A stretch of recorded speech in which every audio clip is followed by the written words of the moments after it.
turn some music on.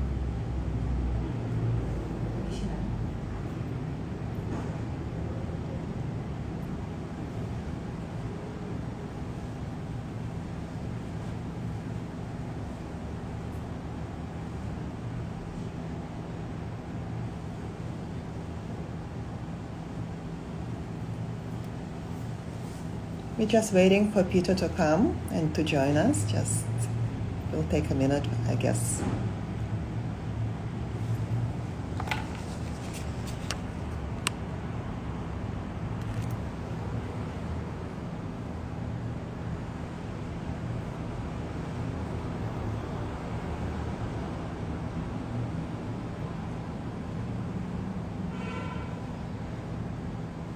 I see so many friends joining. Thank you. So here you go.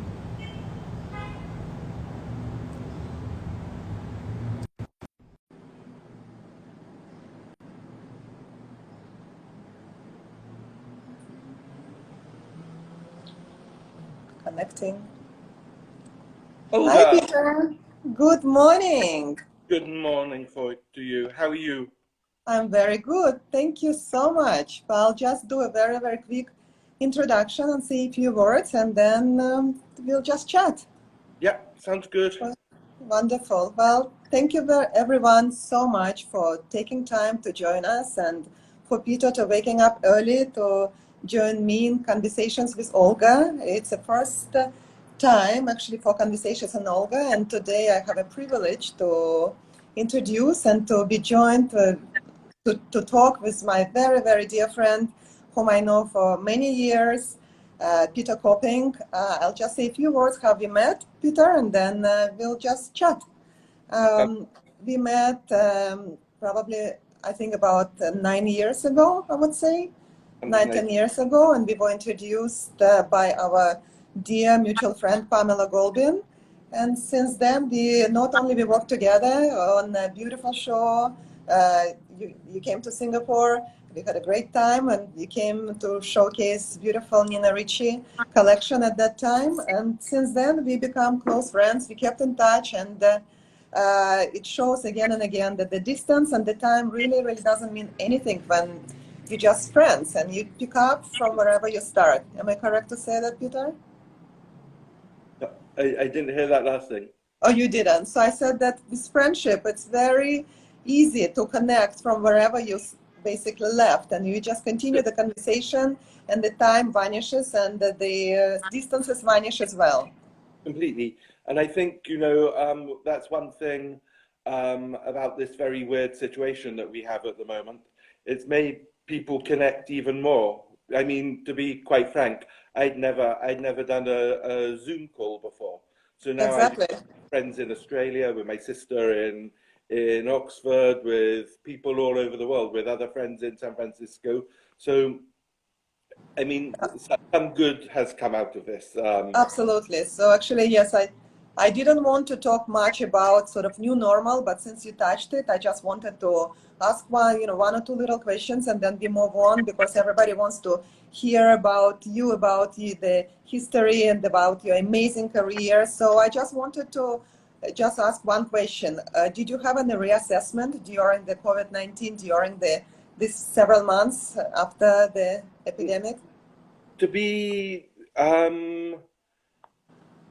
nothing really too specific. I mean, I passed quite a enjoyable lockdown. I mean, I feel a little bit ashamed to say that in some ways, while I know it was a real struggle with a lot of people. But we managed to, because I live in Paris, obviously, normally, but we left, and I was in the country for 5 months. So that was a nice experience. We had space in a Yes. garden, be outside. Yes. So I felt very fortunate because of that.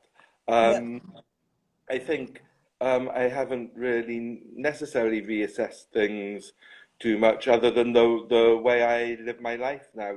Just being very protective and careful for myself and for other people, always Yes. wearing a mask in public. But in terms of work or project. Not really. I just sort of tried to carry on as normal as much as I could. That sort of, and that in some ways made me Okay, feel good that things could wonderful. be on. That's great. That's excellent. It's positive vibes. So I would Yeah, like to, of course, chat and introduce some of the amazing points of your life to our audience, and if you can just tell us a little bit about your inspirations, your childhood. I know that you grew up in Oxford and near Oxford. I know that your parents and grandmother especially were a huge influence on you. And yeah. just tell us a little bit about your journey and moving into the fashion houses that are incredibly impressive in Paris and then moving to New York. So as you said, I grew up in Oxford, and I don't know if you've ever visited Oxford, but it's a quite exceptional town. It's obviously a university town, but it's also a melting pot of culture as well. There's incredible museums, there's art galleries, there's theatres. There was a lot happening there, so it was a very cultural environment to be brought up in. It's almost like a mini London in some ways. So Mhm. it was had a vibrancy to it. So Feel that cultural education is as important as math and economics and the science. yeah, completely. I mean, it's well known for all sorts of subjects at Oxford, Yeah. but actually you can't study art and design there. And I'd been encouraged by my parents to follow an artistic career. I know some of my friends, for example, their parents were pushing them into more academic. Whoops, we froze a little bit. We are reconnecting. Sorry about it. Peter just got frozen. Um, shall I reconnect maybe? Okay, Peter, I'm so sorry. I just lost you. I think the connection disappeared for a second. Can you hear me? Can you hear me?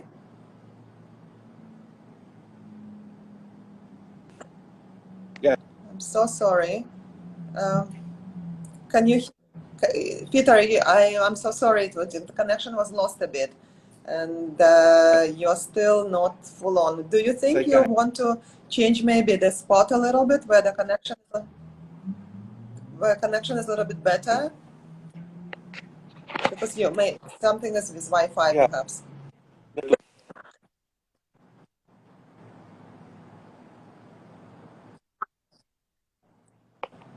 can say that. Okay, I can hear you better.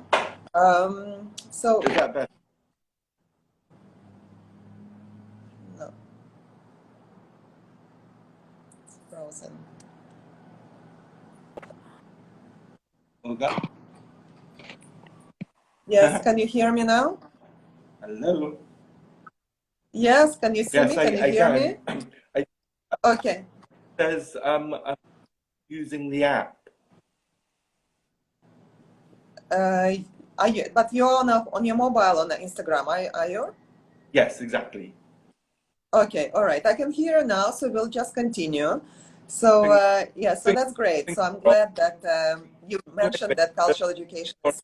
Then I went to St Martin's School of Art and the Royal College of Art. I very much encouraged by my parents, and um, and to study fashion design. It was always something that I'd been passionate about and interested in, and decided it was a subject for me. I did a foundation course when I tried sculpture, graphic.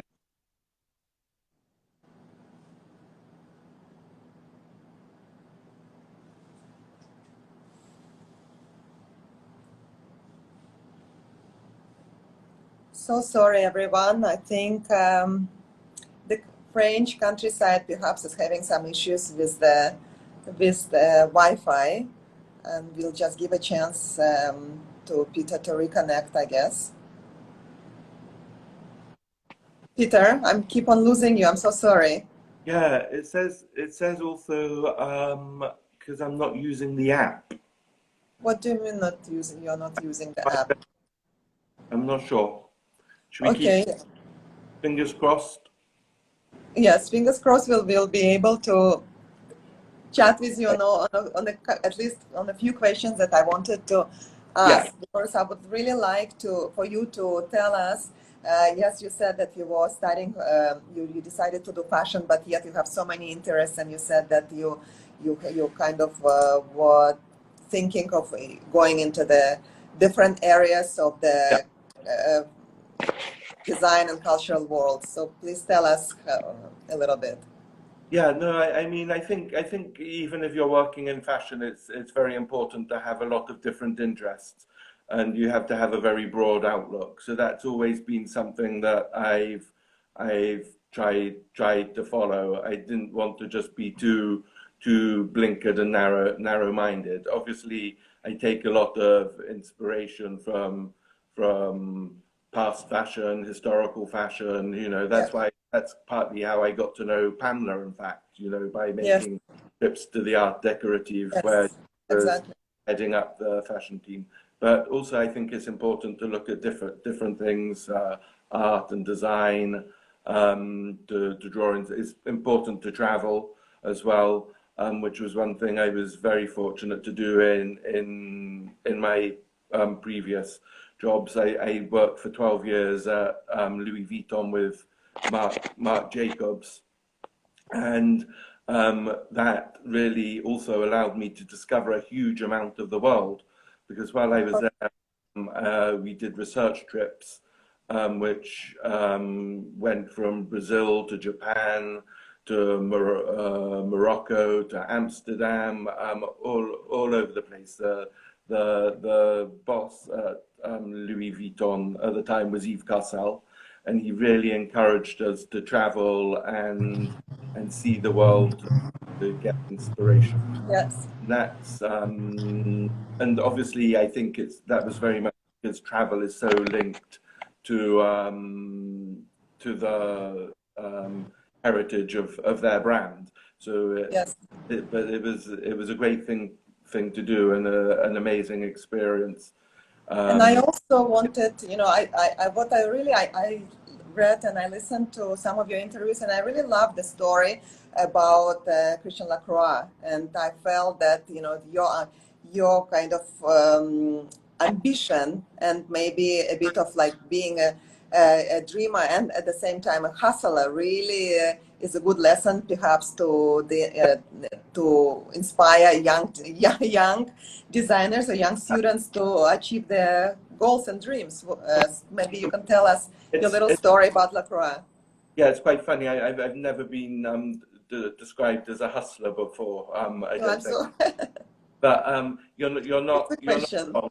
And then that came around from while I was at the Royal College of Art. I had a Saturday job in the conman shop.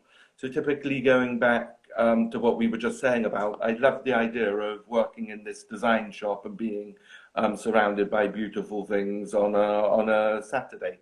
So anyway, I worked there on the weekends, and one time Mr. Lacroix, Christian Lacroix, came into the store, and we're talking. This is quite a while ago now. It would have been around 1990 or something like that. So it was really at the height of his career. I was a huge fan of his work, and I thought, well, there's no way I'm going to miss this opportunity. So he left the store, and I popped out of the store, left my station, and went and spoke to him. And I said that I was a student and asked if there would be any way, if possible, that I could come and do an internship with him in Paris. So he said, I mean, I think Christian Lacroix is probably the nicest person that I've ever met that works in fashion. He's a real gentleman, very considerate and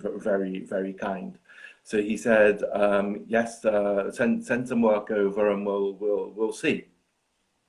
So that weekend, straight away, I got work together and sent something off the next week. And it was about a month later, I got a call from Ellen de Mortimer, who was the head of the couture salon, who was proposing a job for me to go over to Paris. Mm-hmm. And the first what my role was initially was to sit in the studio alongside Lacroix himself, observing all the fittings, and I had to do an illustration of each look that was in the show for a book that was which was then in the salon to be shown to the clients.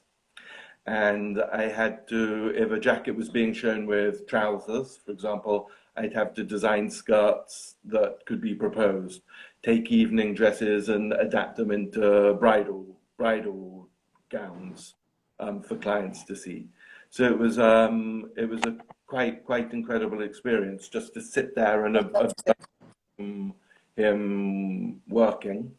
And also it was what allowed me the first window into this world. So where I Yes. discovered beautiful embroideries, Yes. amazing fabrics, great accessories. So it really opened my eyes, and that was what cemented in me that it was for me the time. I realized then that I wanted to live and work in Paris. And this is, of course, and just to fast forward your career a little bit, you had incredible success in the house of Nina Ricci, which was beautiful and feminine, and Yeah. I enjoyed meeting you at that time. And then we met again in New York after a few years, and in Oscar de la Renta, when you were the creative director of Oscar de la Renta. What is your, tell me a little bit about your relationship with Oscar himself and about his personality and how he influenced you by... Well, I think Oscar had noticed my work at Nina Ricci, so that's what brought me to his attention. And I know it was because Anna Wintour was a big fan of Nina Ricci as well, and we used to make a lot of personal orders for her. So I know it stemmed from a time where she was wearing a tweed suit that I'd made for her, and Oscar couldn't take his eyes off it, and he was looking at it inside, outside, checking what the material was. So and then it was a time when he was starting to become ill, unfortunately. So he realized that I think that in a very intelligent way that it was good in some ways for him to find a successor. So to be honest, I didn't really meet Oscar a lot of times. I met him briefly for short conversations. It was actually at the Met Ball in New York. And then another time I spent an afternoon with him at his...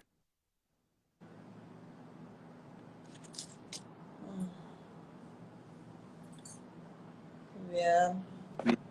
We had Okay, quite a I long... just got you.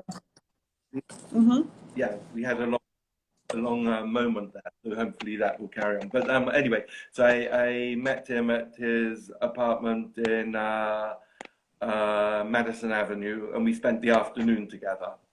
So, so when they took the decision that I was going to come and work with him and eventually take over the house, we were meant to work together during a number of seasons, but this never happened because Oscar passed away before I arrived. Yes.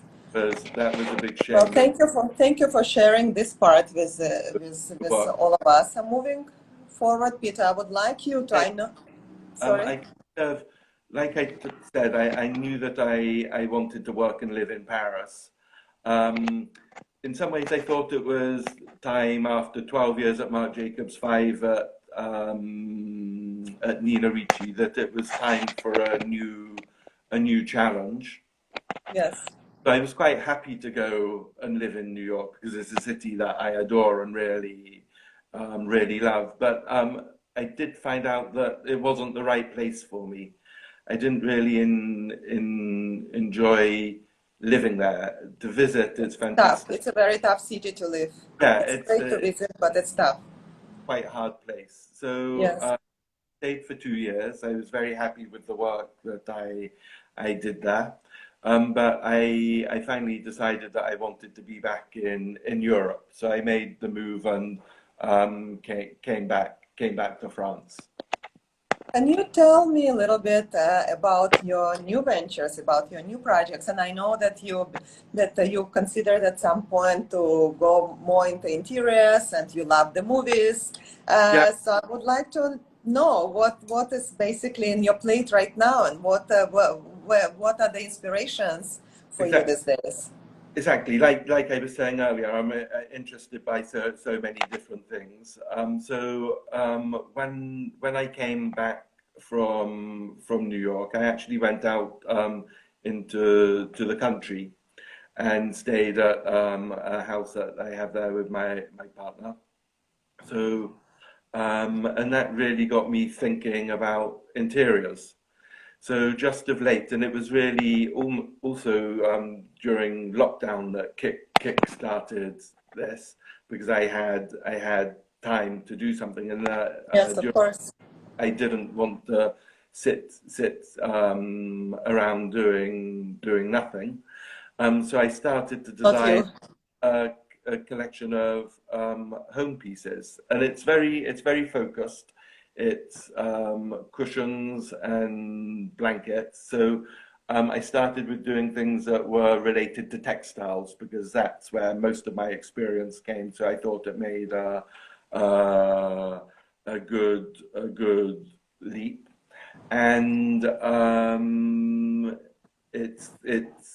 I've given the name of the collection is La Carrière, Le which is a Calier. house in Normandy. So everything is inspired by things that we have in the house. It will be photographed by me in the house, and we're going to sell on Instagram, and then exclusively with Fantastic. Amanda Brooks, who has a Well, I little shop. can't wait to see it, and I really want to introduce this So collection to our part of the world. yeah, so Beautiful. it's going to be launched in a couple of weeks. Yeah, Okay. so it will soon be out. So I'm excited about that, and I think it's something that because I have some other projects going on, some that I can't unfortunately can't really speak to you about because they're kind of under the radar. Absolutely. Absolutely, yes. But knowing you and your passion, your creativity, I'm sure that other projects are fabulous as well. So Uh, very excited about that. It's nice to do something which is out of fashion, and we'll see where it goes. So at the moment, it's something that can just tick along nicely, but I think it has a lot of potential, and it's something that eventually I'd really like to develop into something more important and a bigger business. And yes, one thing that came out of the lockdown again is that people are very interested and passionate about their homes. And I think exactly. They spend more time at their homes right now, so that's yeah, definitely and I think uh, that's allowed them time to reevaluate what they want yes, from their living space. So they know that exactly. it's an important thing now. So talking about this, what does the luxury means to you? You mentioned a few kind of implied a few things, but I would like to know Well, what it does it entail in your mind, yeah, I mean, yourself. one thing, for example, I think again going back to this period that we've just lived, luxury is time as well as to have time Absolutely. to have time to think and do proper research and really take time to develop something. Because you know what it's like in fashion. I mean, at Oscar de la Renta, for example, I was working on 6 collections per year. So Yeah. everything was constant rush, and we were always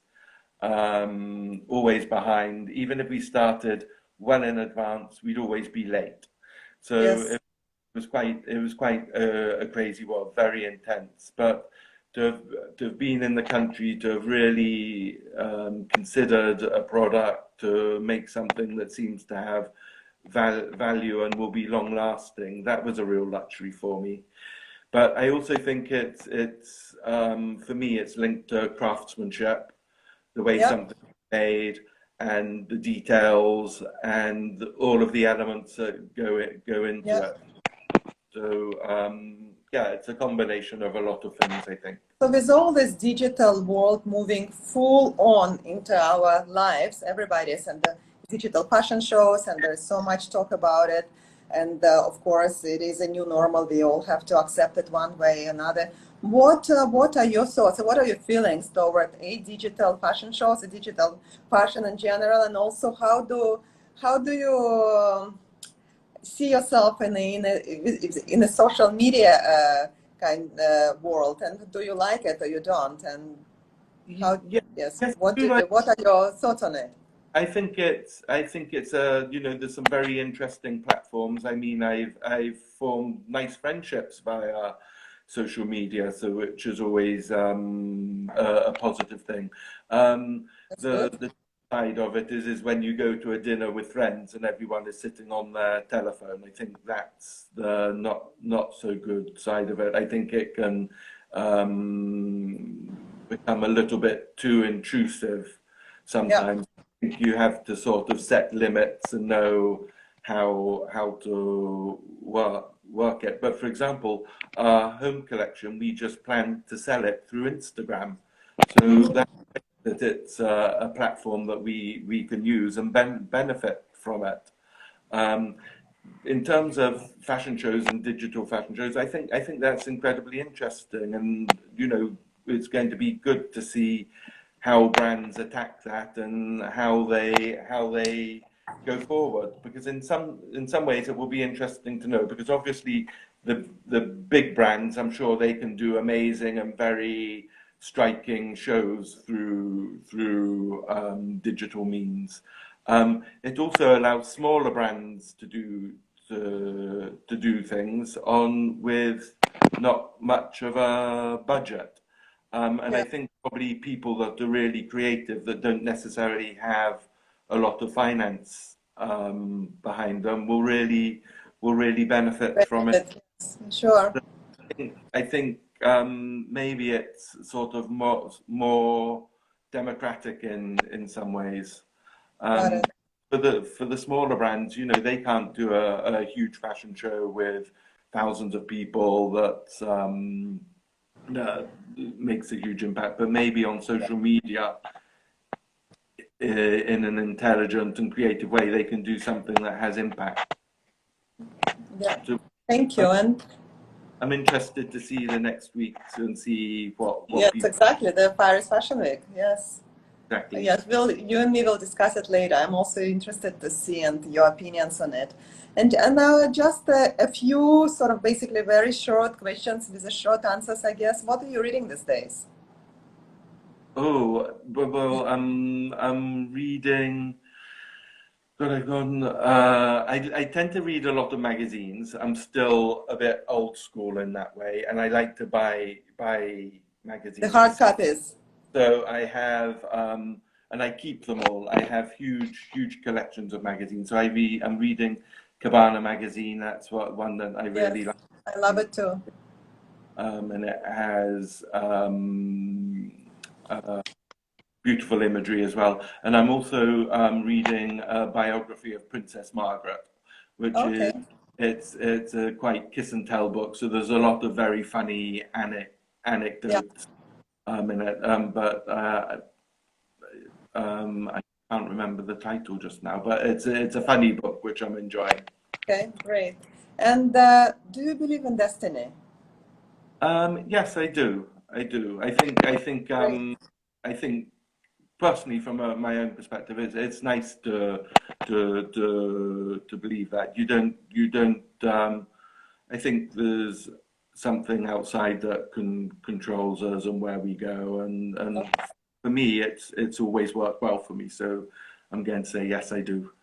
Okay. And is fame important to you, Peter? To be honest, no, not at all. I mean, like I said, I've worked in the forefront at Oscar de la Renta, Nina Ricci, and now I'm doing roles which much more behind the scenes, and Got it. I'm really happy to do that So again. the And creativity and passion, the way you want to express, is much more important than being in the front go, of go. I mean, I role. don't feel sound arrogant or anything, but I've kind of been there and done that. So I did, Absolutely, you are absolutely. which was good, and now Yes, it's not necessarily something that drives me. It's more the process and the creativity that drives me. I got it. And do you have a muse when you, or what did you have a muse when you were designing for women and especially No, the couture pieces? not a specific woman. I think sometimes when houses do choose a singular muse, it can be a little bit restricting because you're really tied to that person. Uh, Mm-hmm. but it's more a spirit. I mean, say for example at Nina Ricci, I had very much in mind a Parisian a Parisian woman, which I think then is inspiring to other women all around the world. It's something that they can look to. But I didn't say yes, it's Catherine Deneuve or Gosh, yes. And what is style to you, Peter? oh, I think it's having confidence and when you can see people that feel comfortable in themselves and they're enjoying uh, they take enjoyment from dressing as well. I think that's important and shows a sense of style. You know, you can have people that look very good, but when it seems like they've tried too hard and it's To been an try effort, to hard, yeah. they So don't it's a even. confidence. Do you think it's inborn? Do you think it's something that you I kind of either born with or developed from your think, childhood? yeah, I think the people that have real true style, I think they're kind of born with it. It's just Yeah. it almost comes down to a sense of aesthetics as well, and being able to look at yourself and knowing what suits you. Also, I think it's important to take some risks. You know, I think I'd rather see somebody that takes a risk and makes a mistake than just has a uniform and never really move from that. Yes. And I guess maybe the last question is passion and art. Well, you probably I think that's the old age-old question. You know, lots of people have that debate. I think it can be, but for me, it's also a craft as well because there's the art which maybe comes from the design, you know, but there's so much craft that goes into it because there's the people in the atelier, the pattern cutters. There's a whole thing that goes into it beyond just the visual impact. So I think it can be art. It's craft and it's also commerce as well. So, but yeah, then that's very true. art is commerce as well. Okay, and my probably last question, because I don't want to take much more of your time.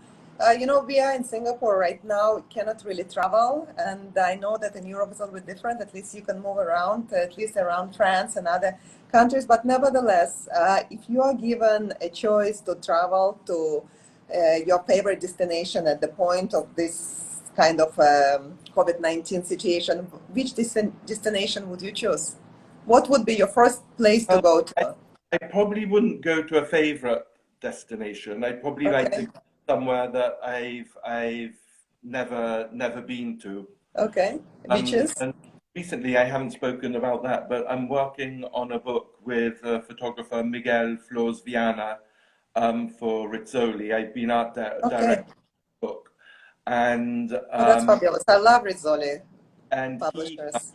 he comes from Argentina, Okay.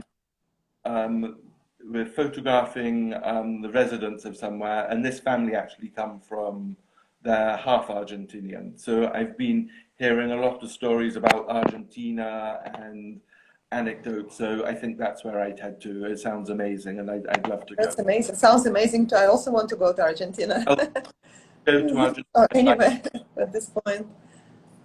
But thank you, really. Thank you so much, Peter. And I can't wait to see the new collection and to help you in any ways, you know. It will be my pleasure and my honor. And we'll I know, continue the conversation. Olga, because you really are a true and very special friend to me. Likewise. Thank you so much, Peter. And I know you have a very long day ahead of you, but once again, thank you for making the time. And thank you to all our listeners who dropped the meetings and had to shorten the lunches and had to wake up early or didn't sleep because of our conversation somewhere in the US. So really, really, thank you very much for joining us in Conversations with Olga. And it's to be continued. And Peter, I'm sending you a big kiss and I'll talk to you soon. Okay. Thank you. Lots of Bye. love. Bye bye. Lots of love. Bye. Bye.